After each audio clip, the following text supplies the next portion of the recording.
Σάββατο του Λαζάρου, στην Παιδική Βιβλιοθήκη του Άργους, μία δράση της Παιδικής Βιβλιοθήκης, μια ακόμα δράση της Παιδικής Βιβλιοθήκης, η οποία περιλαμβάνει το εξής. Περιλαμβάνει παιδιά από νηπιαγωγείο και δημοτικό, τις πρώτες τάξεις του δημοτικού από όλα τα σχολεία του Δήμου Άρους Μυκηνών, που έχουν έλθει εδώ μαζί με τους φίλους τους, προκειμένου να κάνουν χειροτεχνία, να φτιάξουν πασχαλινές καρτούλες για να τις μοιράσουν στους φίλους τους και στους γονείς τους, να ζωγραφίσουν αυγά πασχαλινά, να νιώσουν μέσα από αυτή τη βιωματική δράση πιο κοντά μεταξύ τους και να νιώσουν το πνεύμα του Πάσχα.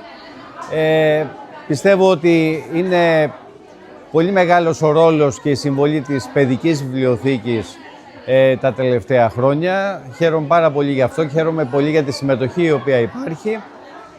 Τα παιδιά, από ό,τι βλέπω, περνάνε πάρα πολύ καλά. Να ευχηθώ καλή μεγάλη εβδομάδα και καλή Ανάσταση σε όλους.